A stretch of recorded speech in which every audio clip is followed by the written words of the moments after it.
Welcome to USA Global TV and Radio, where our mission is to provide education, entertainment, hope, and inspiration. USA Global TV and Radio connects you with experts and audiences all around the world every single day to help you succeed in business and to live a richer life. Visit us at usaglobaltv.com to learn about career and life-changing training and mentoring programs like the Listening Mentor. Subscribe to our newsletter to stay informed about our special programs and offers. Discover how you can become a guest on one of our shows or a host or producer of a USA Global TV and Radio show of your very own. That's USA Global TV and Radio, where the doctor is always in.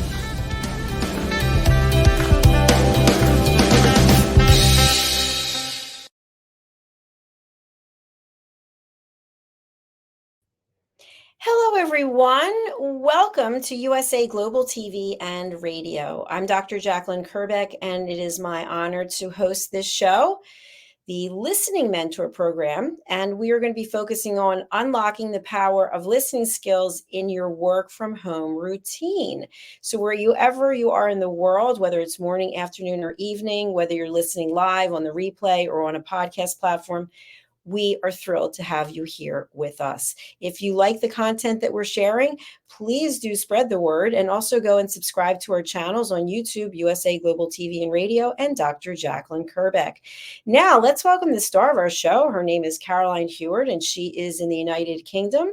And she's known as the Harley Street stress expert, helping people bust their stress. She's also one of our expert presenters on Talking Heads, and she's also a TV show host of The Woman's Prerogative, episode 2.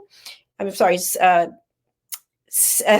number 2. We have 2 shows each week. We're on hiatus for one, but that will be coming back hopefully soon. So let's welcome Caroline to the program. She's here with us right now. Hello. Hello. hello. I got tongue-tied for a moment there. So there's so many things I do. I didn't realize.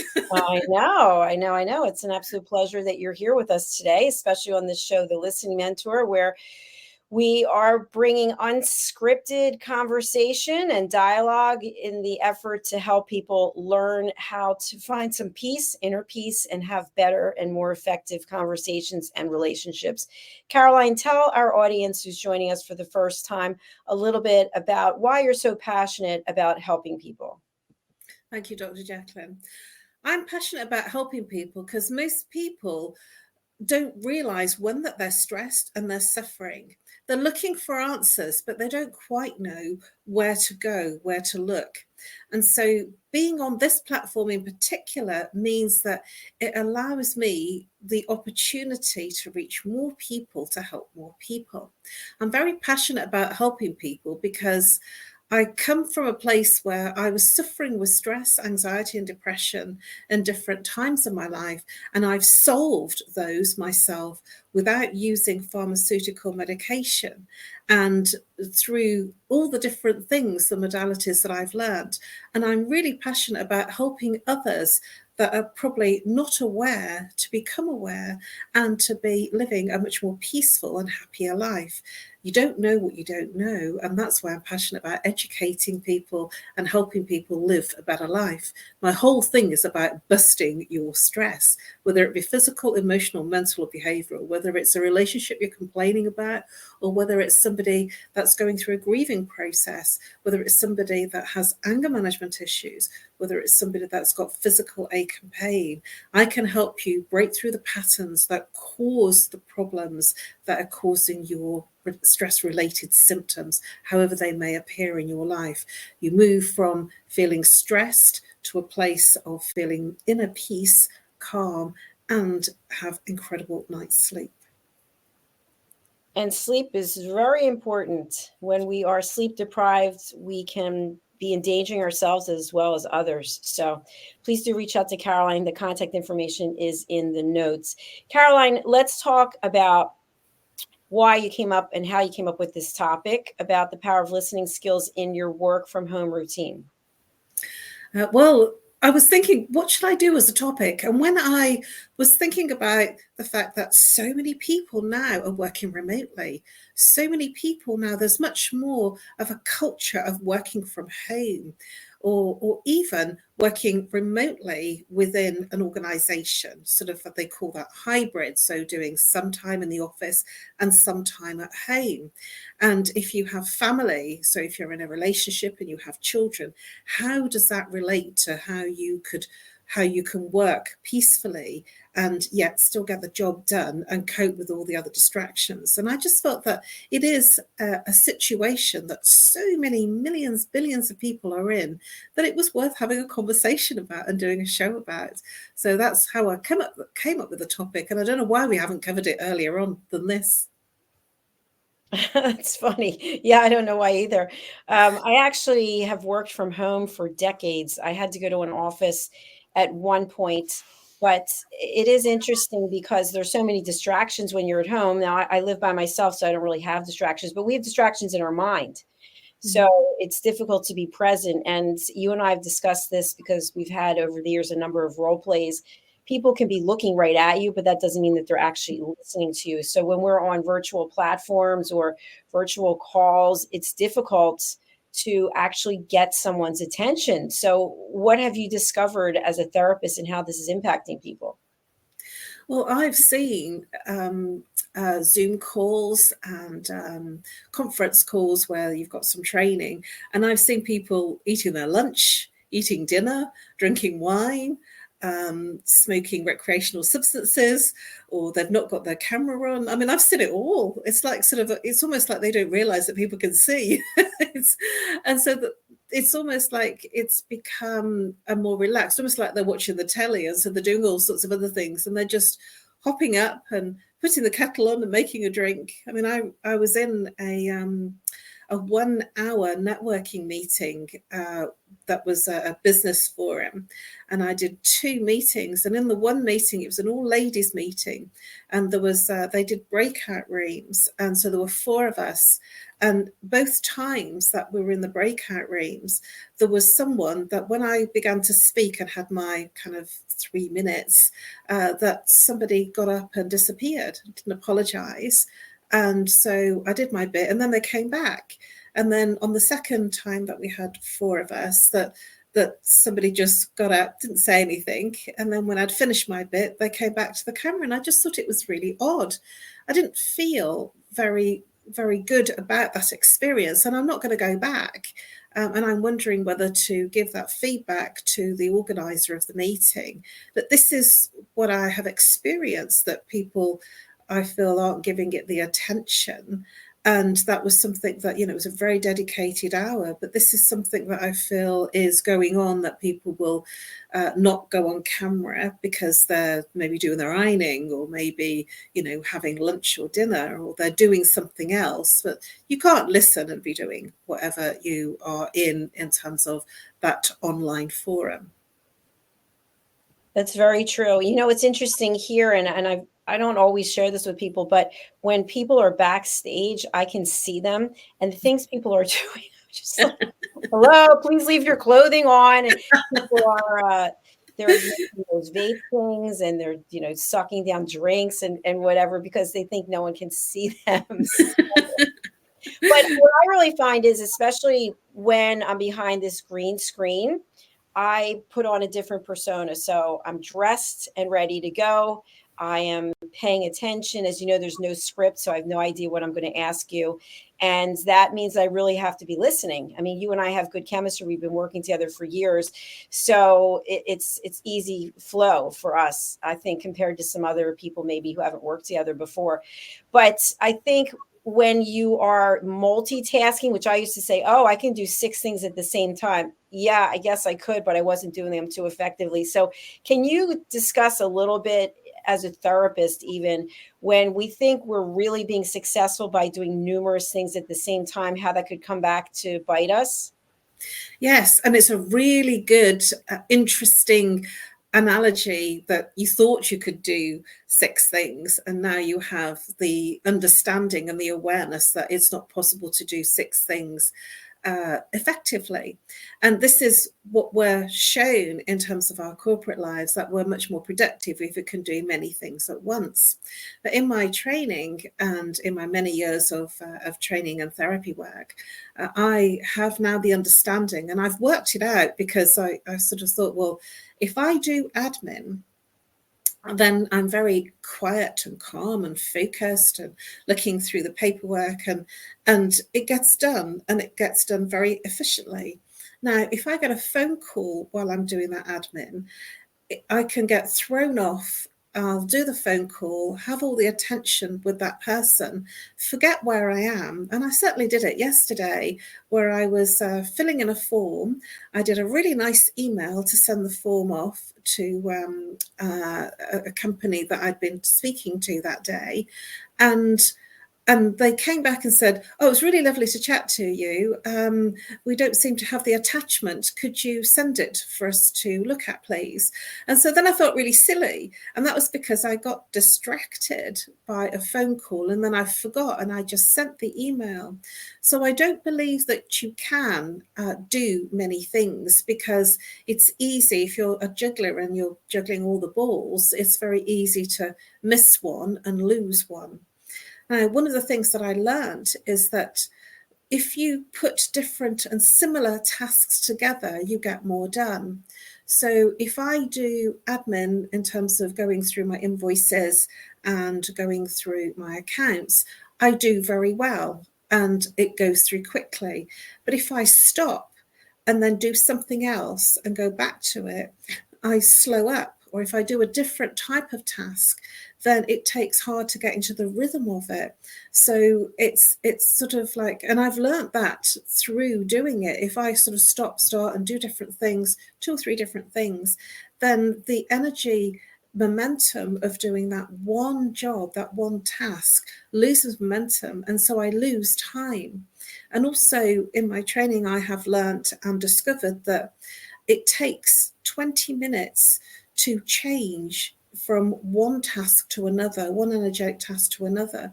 So if I'm doing admin and then want to do something else that requires my attention in a different way, you almost have to energetically align with that new task and that new thing that you're going to do. And so you almost are not very productive for the first 15, 20 minutes, and then suddenly you get into the rhythm of it. And so if I'm interrupted with a phone call, for instance, and I have that phone call and I think it's a break, when I go back to my accounts, it just takes me longer to pick up where I left off. And that's not just, for me personally understanding that and experiencing it. This is what happens. And so I find that putting all different tasks in one day not very helpful. So if you do admin, and I call my days, I'm having an admin day, and I just roll through it and it all gets done. Or I take an admin hour and I just do admin, and it's very productive and I'm very attention to detail. But then when I'm in a call, I'm in a meditational state. So it is about making sure that you use the time wisely, and you get more productive if you're focused in one task. Very, very true. And, I just want to add for our audience that I actually conducted a role play. I've done this in teaching courses in person as well as online, where there were 2 people, and I instructed one person to do something like write down the 50 states in the US. And at the same time, someone would come behind them and talk to the back of their head. And how many states could they get right? And how much information did they glean from what the person was saying? And then how did the person who was talking to the back of their head feel about talking to the back of their head? And it was really eye-opening for some people, because people think that you can hear someone when you're doing something else, but if you can't focus on 2 things at the same time. And I think that's where people start to struggle, because they feel that they're not heard, or they're not succeeding in their work, for example, because while they're at home, they secretly have the television on, maybe on the other side of the computer, or someone's talking to them or waving to them, or they're looking at their phone, and then mistakes happen because they're not fully present. So what are some of the positive suggestions that you have for people who are working from home and they want to do a good job, but at the same time, maybe they've got attention deficit order, maybe they have anxiety or mental health issues, and it challenges them to be fully present when they're not really able to be? Well, it's so important to make sure that you are fully present when you're working for somebody. And there is challenges with employers and companies maintaining high productivity. And there are different ways that employers check in. I've heard of some employers actually checking keystrokes per hour of how their employee is working away from their offices and remotely. And so one of the things that I would suggest, and I've certainly sort of done this myself, is set a target. If you've got a certain amount of things to do, if you were working, how far would you get in your company environment? How much would you get done? And almost, block everything else out and treat it as if like this is an extension of your office, and that you're not going to nip downstairs, if your office is upstairs, which mine is, nip downstairs, put the kettle on, make a drink, and then, chat to your partner or the children and then go up half an hour later, because we wouldn't do that in our company and our environment, within our working environment in the business. So it is important to be respectful of what it is that you're doing, of not only the person that you're working for, but your time, because you can be far more productive if you set yourself a stall of what you want to achieve. And certainly that's how working from home myself, I'm not working for an organization, I'm working for myself. But when I set out to achieve something and then something comes in and I have to drop everything, and it might be a personal issue that I have to deal with, then I drop everything and then I focus on that, get it done, and then pick it up again. And I feel that, to be target driven, to be mindful that you are working for a company if you are working remotely, and to set yourself targets in terms of how much you want to achieve within each hour, what tasks that you want to achieve within each hour, and then keep an eye on it in terms of timing. If you're at the computer, there's always a little clock in the corner of your computer that you can check in and make sure that you are adhering to getting your results through your timing and getting everything done. So it is about being vigilant and being focused. And you can't be focused sometimes if you have the TV on. I have complete silence. I used to work with a radio on a long, long time ago, but I now work in total silence, and I just get so much done. And the other thing that I do, which if you're working for a company is probably not a sensible idea, I get a lot done at night. So if I work from, say, midnight to 3 a.m, I get more done in those 3 hours than I would if I was working 12 till 3 in the afternoon, because there are no distractions and it's much, much quieter. But I'm not suggesting that you do that. That's just something that I have worked out for myself. If I have some things like admin to do that I can do without distraction. Very true. And I think something else, because I remember this when I was in corporate, you come into the office. I'm going to give a different example, I suppose, from being home, but you come into the office, you go into the conference room, you sit at the table, and even though you're present, you're physically there, that still doesn't mean that you're mentally there, because we can't control someone's mind. And what I remember is that my boss would pick on the same people who would always raise their hand, but then would go around and say, hey, we haven't heard from you, Susan. What are you thinking? And then Susan was daydreaming, expecting not ever to be called on, right? And so would have to say, you know what, I really wasn't paying attention. So the same thing can happen whether we're in person or we're not. And I think what it really can come down to is, if you love what you do, if you value what you do, you want to make positive contributions. So how can you limit the distractions? And one thing for me, which I have it right here, I went back to I've got my headphones. So I did a show last night and I put the headphones on and I felt like I was fully present because there was something going on outside. And I thought, this is a good way for me to stay where I am. Interestingly, because when I'm hosting, I'm also producing. So I have to be aware of, other things that are going on. So it's like I'm not 100% either because I'm doing two things at one time. So if you are someone who is doing two things at one time, and I'll give an example. Let's say you are a team member in corporate, you're working from home, but you're also a team leader. So you're a leader in one aspect and then you're a contributor in another aspect. So sometimes it's like you're wearing two different hats on the same call. Well, that's management. That's how management works. You've got to have the two hats. You've got to have the team player and you've got to have the management hat on. And that's, that has a variety of skills, people skills and time management and managing what you need to do specifically personally as a manager, as a team leader, and what your requirements in terms of being a team player.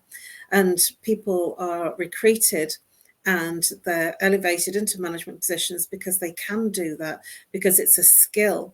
And I don't believe that, and although in the UK particularly, there is a lot of people that because they're good in one aspect, they tend to get promoted to being a manager, but the management job is quite different to doing what they were doing previously, and so they're not as adept, because to be a manager there is a certain amount of skills, people management skills, and much more active listening skills that maybe a team member might not require to do the role that they're doing in the way that the manager would.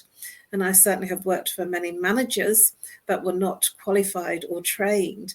And so they were in the management position, not actually performing that well as a manager as they were as a team member. So it requires different skills, and it requires for you to be actively comfortable to be looking after what you need to do as a manager, as well as looking after your team. So I see many people that come to me that are in those types of roles, that they're everything for everyone and not really there for themselves. And when they're like that, they're not really focused on themselves. And so they suffer, because that's where stress comes in, because they're totally focused and they can be very drained at the end of a day, because all their energy is going into other people and making sure that they do the job they need to do. So they lose a lot of energy, and so they're very much preoccupied with everything around them, and only at the end of the day do they think about themselves and they realize they're exhausted. It's so true. I love the way that you just summed that up. And I have a personal example. I'm very involved with the Crohn's Colitis Foundation. And when I first joined, I think in 2018, I was doing volunteering. So then I was a team captain for different sporting events where we were raising money. And then I was a support group facilitator. And then I was honored with becoming a board member. And I remember I met with a couple of people in the home office, and they're both like, listen, you're doing incredible work, but at some point you're going to burn out because you're working your career. You're also a patient. You have to monitor your health. And I was like, no, I can do everything. I can definitely do everything. But there was a point when I really thought, you know what, I really can't do everything, because and the pressure to raise the money also, that was a huge one. And then of course my mom got sick, so I took a step away, and I'm going to be re-engaging very soon, and I'm going to be very careful of what it is that I make a commitment to do, because I do have to put my health first. And when you're going in so many different directions, you're bound to drop the ball. And then if you, for example, don't fundraise the amount of money that you committed to, or you don't have a support group meeting that you said you were going to, then you're really letting other people down because you took on too many things. Oh, I so agree with you there. I've been in the position of volunteering in all sorts of capacities over the years, a give back. There was one year that I was vice chairman for the Chartered Institute of Marketing of the Central London Group and organising their programme of events for the year. and reporting directly to the head office as well as my chairman. But I was the one that was kind of doing all the day-to-day nitty-gritty, and this was voluntary and unpaid. I was also managing a ladies networking group that met in Mayfair, a lunch group once a month. So there was a lot of work to do with that, and it was all voluntary and unpaid. And I was also looking after a breakfast group and chairman of that in the same year, as well as doing some stuff for another organisation that was a personal self-development organisation. And I was wearing different chairman's roles for that. And so it was fun, it was good, it was, and I did it all. But when I stopped, I realized that I was exhausted. I had to kind of reel myself in. So it can give you an adrenaline kick, which is what I had. And I really was enjoying it. But then when I stopped, I realized that I hadn't really got enough energy, and I was working off my adrenals, and I was quite tired. And so when I stopped all those different roles, and so it's very easy to just get caught up because it gives you a buzz, it gives you a thrill. My mum always used to say to me, you're always doing this, that, and the other. Why don't you just stop and focus on one thing? But it just gave me it gave me the thrill. And it was something that I feel kept me energized and kept me young. But as I've got older, I think that you have to cut your cloth accordingly, and you have to say, well, I can't do too many ththings. And because as soon as I commit to doing a voluntary role for somebody, I'm all in. And that's what one of my ex-boyfriends said, you're either all in or all out, you're not in between. I will do everything with bells on. And if I don't have the time, then I get frustrated and I get annoyed that I can't give everything that I want to give, and I don't get the results. So I'm very careful now, because I do like that little bit of volunteering because it gives me a buzz. Yeah, it's so true. And thanks for sharing your personal story as well. It's very meaningful. I know I've shared this with you, but I don't know if I've shared it with our audience, but there was a time in my life that wasn't that long ago that I was working in corporate, and then I worked a part-time job doing makeovers, but yet I was working in a retail store. And then I was running auctions on my own store on eBay, 60 auctions a week. And I was getting my doctorate. And with eBay, I was doing all the packing and all the shipping.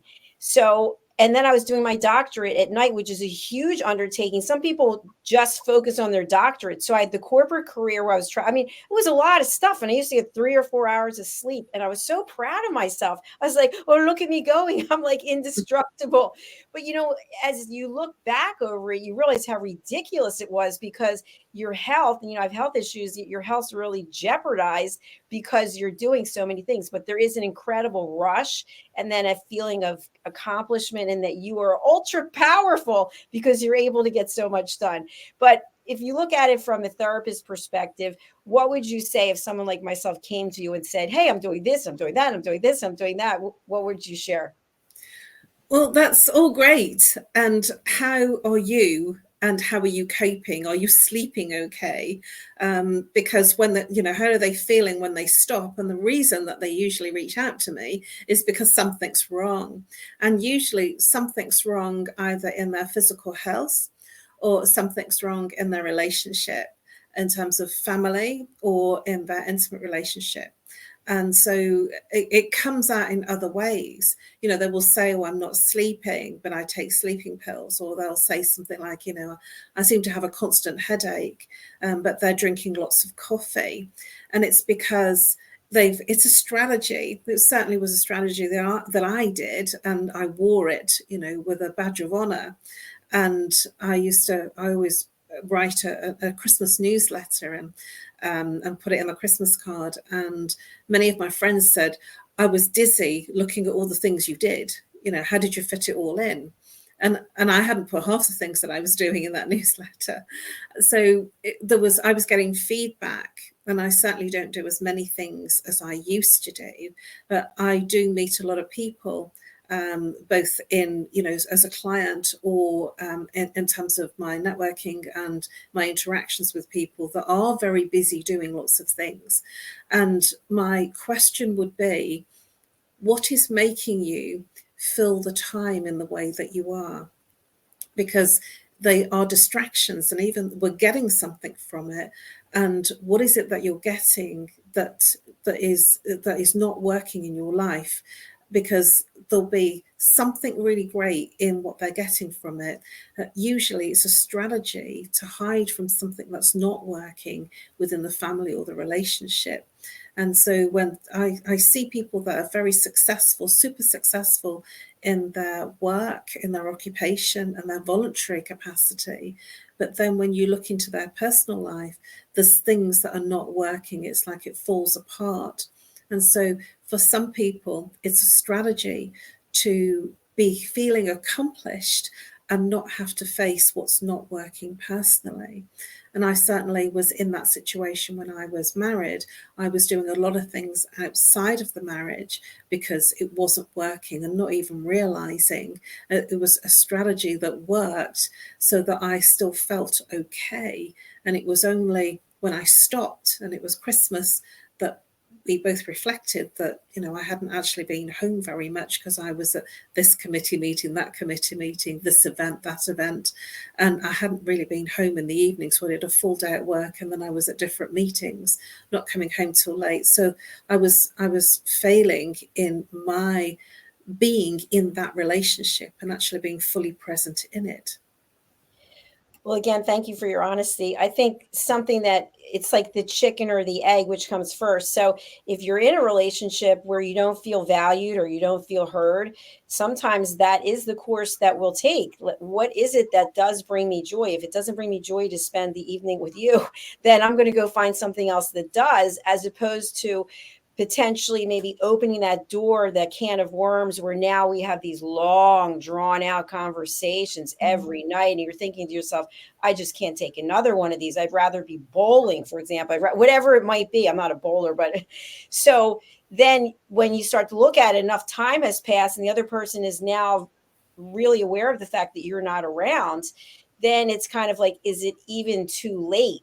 Because there's so much distance between the two of you, and it was working because you were out doing something else and the other person was apparently okay with it. I'm not saying you, I'm saying in general. But on the other side, let's say you and I are very ambitious and we have a lot of energy, thank God. But if we end up with a partner who isn't ambitious, someone who their favorite thing is, at the end of the day, let's watch TV and eat some bonbons. Let's watch a movie on TV. I have a very hard time sitting and watching anything. Like, I can't just sit there and watch.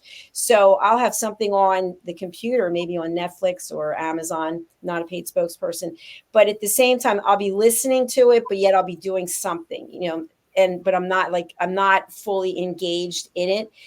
But usually if I've seen the movie already, because I know what to expect, but I could not just take 2 hours and just sit there. I can't do it.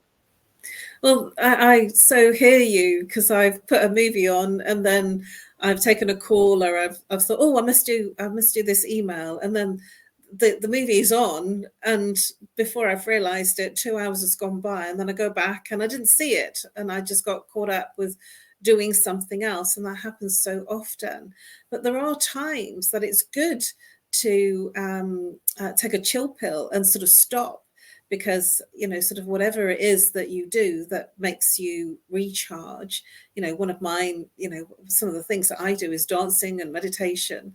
And I feel really good. So it's an activity in its entirety of doing nothing else.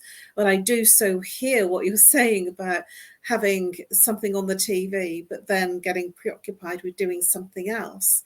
And I just then, when I realize I'm doing it, I just switch off the TV, and the TV only goes on in the evening for a few hours. And if there's something that I really want to watch, then I will, sort of have that as what I call downtime. And when I do that, I actually enjoy it. So it's like being fully present to enjoy a movie and then get something from it.